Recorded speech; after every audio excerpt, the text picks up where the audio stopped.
तो आज की इस वीडियो में हम देखने वाले हैं जो क्वेश्चंस मैंने आपको दिए थे प्रैक्टिस क्वेश्चन 14 में। ठीक है, मतलब ये वो प्रैक्टिस क्वेश्चन है जिसमें आपको अपने फंक्शन के अंदर ना ही वैल्यू पास करना ना ही रिटर्न करना है। ठीक है, सबसे सिंपलेस्ट केस जो हमने पढ़ा था, तो उससे आपको ये क्वेश्चन सब सॉल्व करना है। तो हम देखते हैं सारा क्वेश्चन, और सभी ईजी क्वेश्चन है। ठीक है, write a program to find the area and perimeter of a circle using function. हम डायरेक्ट प्रोग्राम में जंप करेंगे। अब चूंकि हमें सर्कल का एरिया और पेरीमीटर दोनों फाइंड करना है, तो हम यहाँ पर आप एक ही फंक्शन में दोनों कर सकते हो, आप दो अलग अलग फंक्शन बना सकते हो, हम दो अलग अलग फंक्शन बनाएंगे। अब इसका रिटर्न टाइप क्या रहेगा? वॉइड। क्यों? क्योंकि ये कुछ भी रिटर्न नहीं कर रहा है। ठीक है, अब पहले हम एरिया वाला बनाएंगे, तो हम इस फंक्शन का नाम भी एरिया दे देंगे। ठीक है, अब मेरे को चूंकि कोई पैरामीटर पास नहीं करना है, तो हम ये पैरामीटर लिस्ट को खाली रखेंगे। पैरामीटर लिस्ट में किसको बोल रहा हूँ? ये करली ये राउंड ब्रैकेट को। ठीक है, ये मेरा पैरामीटर लिस्ट है, तो अभी हम कोई भी पैरामीटर पास नहीं कर रहे हैं, इसलिए खाली है अभी। एरिया फाइंड करना है, तो पहले हमको यूज़र से अपना एरिया और मतलब एरिया के लिए रेडियस लेना पड़ेगा इनपुट। ठीक है, तो अब देखो कि यहाँ पर हम जब कोई पैरामीटर पास नहीं कर रहे, तो हम क्या करते हैं कि इस फंक्शन को हम पेरीमीटर भी फाइंड करने के लिए इस्तेमाल कर लेते हैं। ठीक है, एरिया पेरीमीटर दोनों इससे फाइंड कर लेंगे, क्योंकि एक ही रेडियस से हम दोनों फाइंड करेंगे ना यार, एरिया पेरीमीटर दोनों। तो फिर अगर यूज़र को दो बार रेडियस इनपुट देना होगा, एक बार एरिया के लिए एक बार पेरीमीटर के लिए, लेकिन मैं चाहता हूँ कि एक ही जो यूज़र एक ही एरिया दे, उसी से हम उसको अपना एरिया ही बता दे, पेरीमीटर भी बता दे। ठीक है, तो हम यहाँ पर सी आउट करेंगे।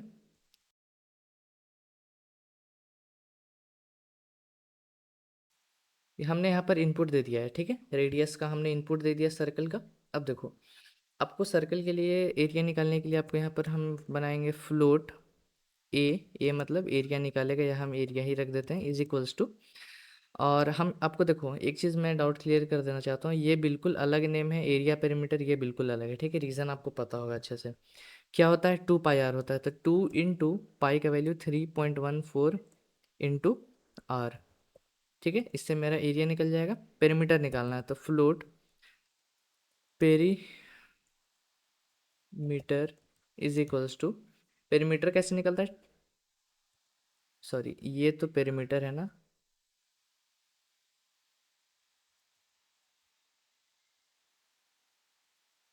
हमें एरिया पाई आर स्क्वायर से निकालना पड़ता है, तो पाई का वैल्यू रखेंगे 3.14 इंटू, कहाँ गया, इंटू आर इंटू आर। ठीक है, तो पाई आर स्क्वायर से ये एरिया निकल जाएगा, 2 पाई आर से पेरीमीटर निकल जाएगा।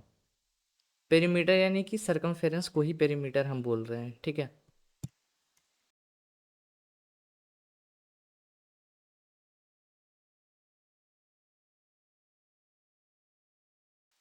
तो हमने यहाँ पर मैसेज भी डिस्प्ले करा दिया, area of the circle perimeter the circle. अब हमको ये फंक्शन को कॉल करना है, तो फंक्शन कॉल करने का क्या तरीका है? आप वो फंक्शन का नेम लिखोगे, ठीक है, और उसका पेरीमीटर लिस्ट में जो भी आपको फंक्शन पास करना है वो डालोगे। तो फिलहाल अभी हम कुछ पास नहीं कर रहे हैं, इसलिए हम इसको खाली रखेंगे। ठीक है, तो ये मेरा फंक्शन कॉल है। अब इसको हम सेव करेंगे, तो कैसे वर्क करता है आपको पता होगा, फिर मैं यहाँ पर बता दे रहा हूँ। पहले एग्जीक्यूशन हमेशा मेन फंक्शन से स्टार्ट होता है। ठीक है, फिर उसको अंदर जाएगा तो देखेगा एरिया पेरीमीटर नाम का कोई फंक्शन कॉल किया जा रहा है, तो वो खोजेगा अपने प्रोग्राम में कि कहाँ ये फंक्शन मौजूद है। ठीक है, इसको जहाँ भी फंक्शन मिलेगा उसके अंदर घुस के अपना ये काम करेगा, वापस यहीं पर लौट आएगा। ठीक है, चलो अब इसको रन करते हैं। बहुत ईजी है यार ये सारा चीज़। ठीक है, आपको फर्स्ट केस तो बहुत ईजी होगा ही होगा। मान लो हम देते हैं अपना रेडियस को 5, तो अपना एरिया 78.5 निकला और पेरीमीटर 31.4 निकला। ठीक है, चलो नेक्स्ट क्वेश्चन देखते हैं। Write program to find the maximum and minimum of 3 numbers based on user choice. इसका मतलब ये है, क्वेश्चन का मतलब ये है, क्वेश्चन का मतलब ये है कि यूज़र आपको बताएगा पहले कि उसको मिनिमम पहले कॉल करना है या मैक्सिमम पहले कॉल करना है। ठीक है, मतलब मिनिमम कॉल करना है या मैक्सिमम कॉल करना है। तो हम क्या करेंगे, पहले अपना मेन्यू यहाँ पर बना देते हैं। ठीक है, तो जल्दी से यहाँ पर मेन्यू बनाते हैं। तो यहाँ पर देखो, हमने यहाँ पर अपना मेन्यू बना लिया है, एन लिया है, जिसमें हम चॉइस को इनपुट लेंगे। हमने बोला एंटर वन, अगर तुमको मैक्सिमम ऑफ 3 नंबर्स होना चाहिए यहाँ पर, 3 नंबर्स। ठीक है, फिर हमने चॉइस पूछ लिया, एंटर तुम अपना चॉइस करो, एन में इनपुट ले लिया। ठीक है, अब स्विच एन पर कर जाएंगे, तो केस वन जब यूज़र अगर मैंने इनपुट करेगा तो हम मैक्सिमम को कॉल करेंगे, और केस टू अगर यूज़र अपना मिनिमम देगा तो हम मिनिमम को कॉल करेंगे, और डिफ़ॉल्ट में दे देंगे you have entered the wrong choice. अब मैक्सिमम और मिनिमम को मेरे को बनाना होगा, तो यहाँ पर हम बनाएंगे, लिखेंगे वॉइड मैक्सिमम, कोई पैरामीटर हम नहीं दे रहे हैं, और इसके अंदर आपको करना होगा, पहले तो 3 वेरिएबल्स बनाने होंगे, जिन दोनों में इनपुट लेना होगा तीनों में, ठीक है।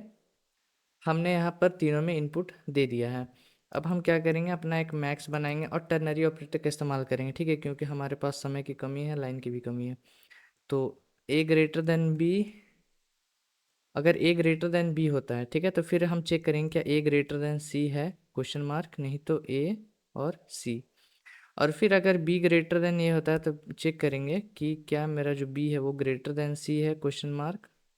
अगर सही होता है तो बी, नहीं तो सी, ठीक है। तो ये हमने बना लिया है अपना मैक्स के लिए। और फिर यहाँ पर मिस्टर डिस्प्ले करा देंगे सिंपली,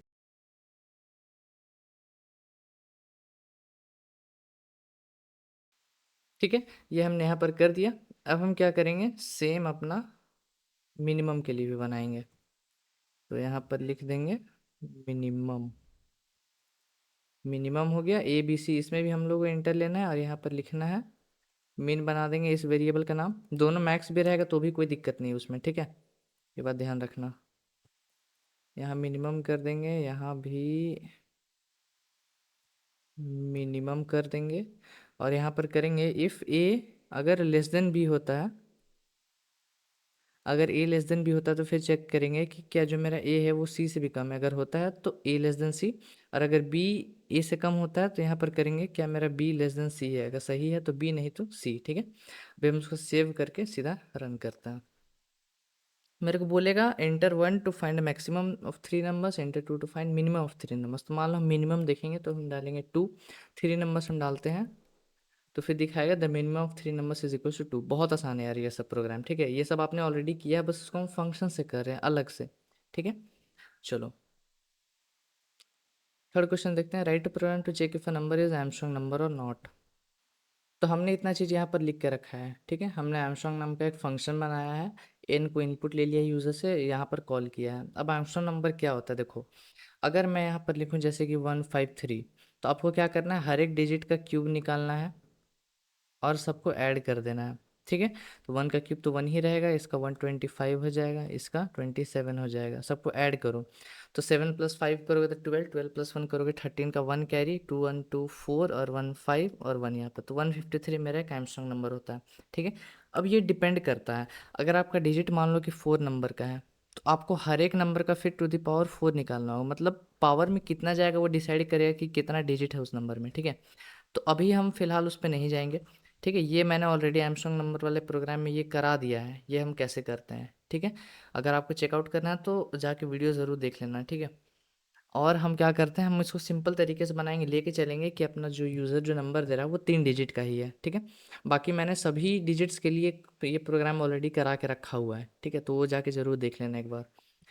तो इसके लिए हम क्या करते हैं, सबसे पहले एक बनाएंगे इंट ए एन एस, ठीक है, जिसमें हम अपना आंसर को स्टोर करेंगे। इसको 0 से इनिशियलाइज कर लेते हैं। इंट एन यू एम करते हैं, जिसको हम एन दे देते हैं क्योंकि एन मेरा 0 होने वाला है कभी ना कभी। फिर हम देंगे वाइल नम, सारा ऑपरेशन हम नम पे करेंगे। लास्ट डिजिट को निकालेंगे, लास्ट डिजिट को हम कैसे निकालते हैं, अपना नम मॉड्यूलस 10 करके, ठीक है।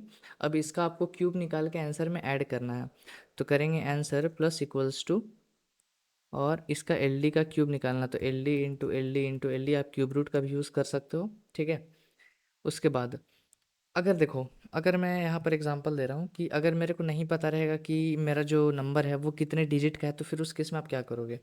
तो देखो, अगर मान लो कि यूज़र कोई नंबर देता है 1264, मतलब ऐसा कोई भी कितना भी डिजिट का ये हो सकता है, ठीक है, 4 5 6 7, मेरे को उससे फ़र्क नहीं पड़ता, मैं बता रहा हूँ कैसे करना है। अगर कितने भी नंबर का दे दे, एक लूप में आप पहले क्या करोगे, पहले आपका टास्क रहेगा सबसे पहला कि आप यहाँ पर नंबर ऑफ डिजिट्स निकालो, ताकि आपको पता रहे कि आपको पावर में देना कितना है, ठीक है। फिर दूसरा, आप एक आंसर बनाओगे जिसको आप 0 से इनिशियलाइज करोगे, और एक नम बनाओगे और सारा ऑपरेशन नम पे करोगे, ठीक है। फिर तीसरा स्टेप में आप क्या करोगे, लास्ट डिजिट को निकालोगे और उसका टू दी पावर आप कितना डालोगे, जितना आपका नंबर ऑफ डिजिट्स निकला। तो आप किस तरह से करोगे, ऐसे करोगे, पावर ऑफ, यहाँ पर बेस आएगा, लास्ट डिजिट आपका बेस हो जाता है, और नंबर ऑफ डिजिट्स का वेरिएबल को हम मान लो एन डी दे देते हैं, तो एन डी यहाँ पर रख देना, ठीक है। तो इस तरह से आप ये क्वेश्चन को इजीली कर सकते हो यार, ठीक है। ऐसा मत समझो कि मैं बस फाकी मार रहा हूँ, नहीं बता रहा हूँ, मैंने ऑलरेडी करा के रखा हुआ है, इसलिए मैं यहाँ पर नहीं करा रहा हूँ वो चीज़। फिर हम क्या करेंगे, number is equals to number बटे 10, ठीक है। अब जब ये ख़त्म हो जाएगा तो हम क्या करेंगे, चेक करेंगे कि इफ़ जो मेरा ए एन एस है क्या वो इक्वल टू एन है? अगर है तो cout the number is an Armstrong number, और else cout the number is not an Armstrong number. ठीक है, अब इसको हम सेव करके रन करते हैं। तो चूंकि हमने 3 डिजिट के लिए ही बनाया तो हम यहाँ पर 153 ही डालेंगे। ठीक है, दिखाएगा the number is an Armstrong number. चलो बढ़िया। अब हम अपना फोर्थ क्वेश्चन देखते हैं। Write a program to count the number of special characters in a string. चलो, तो हमने यहाँ पर एक फंक्शन बनाया है स्पेशल कैर नाम का, उसको कॉल भी कर लिया और स्ट्रिंग को इनपुट ले लिया है। ठीक है, अब देखो स्पेशल कैरेक्टर फाइंड करने का मेथड क्या है। आप यहाँ पर सबसे पहले इंट काउंट बनाओगे, जो काउंट रखेगा आपका कितना स्पेशल कैरेक्टर्स आ रहा है। ठीक है, फिर यहाँ पर लूप लगाएंगे for int I is equals to 0, फिर i less than S T R dot length, मतलब हम लेंथ से एक कम जाएंगे। स्ट्रिंग का अभी क्वेश्चन जस्ट हमने कुछ लेक्चर्स पहले ही सॉल्व किया है, तो आपको पता होगा कि ये सारी चीज़ कैसे हो रहा है। ठीक है, उसके बाद चेक करेंगे कि इफ़ अपना जो एस टी आर ऑफ आई, अब इसको चेक करने का मेथड क्या है। आपका स्ट्रिंग में कितना चीज़ हो सकता है, मेरे को बताओ कितना टोटल चीज़ हो सकता है आपका स्ट्रिंग में। तो आपका स्ट्रिंग में 4 ही चीज़ हो सकता है। या तो वो अल्फ़ाबेट्स रहेगा, ठीक है, या तो वो अल्फ़ाबेट्स रहेगा, या तो वो नंबर हो सकता है, नहीं तो वो स्पेशल कैरेक्टर होगा। ठीक है, तो हम सारे के लिए केस बना देंगे। यहाँ पर केस कैसे बनाएंगे वो देखो। सबसे पहले हमको यहाँ पर क्या करना पड़ेगा कि अपना जो अच्छा चलो ठीक है, S T R of I अगर ग्रेटर देन इक्वल टू अपना स्मॉल ए होता है, एंड अपना S T R of I वो less than equal to small J होता है, और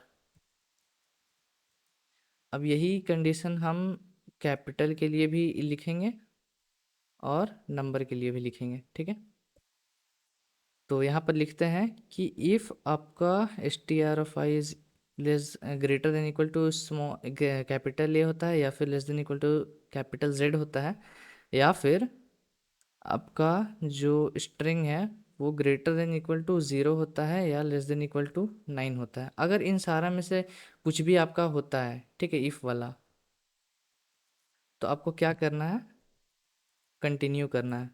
ठीक है, और एल्स आपका काउंट को प्लस प्लस करना है। इसका मतलब आई होप आपको समझ में आया होगा। यहाँ पर मैं क्या कर रहा हूँ कि अगर S T R of I, S T R of में आई में आप चाहे कुछ भी आए, स्पेस आए, अल्फ़ाबेट आए, नंबर आए, तो हम चेक कर रहे हैं कि क्या वो स्मॉल कैरेक्टर है, या क्या वो कैपिटल कैरेक्टर है, कैपिटल अल्फ़ाबेट, या क्या वो नंबर है। अगर इन तीनों में से कुछ भी होता है तो हम कंटिन्यू करेंगे। कंटिन्यू का काम क्या होता है कि मतलब कुछ भी नहीं करो, स्किप कर दो। ठीक है, तो हम यहाँ पर स्किप कर दे रहे हैं।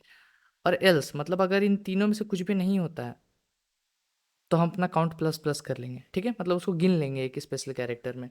और जब ये सारा फोर लूप खत्म हो जाएगा तो हम इसे डिस्प्ले करा देंगे। उसको सेव करके हम रन करते हैं।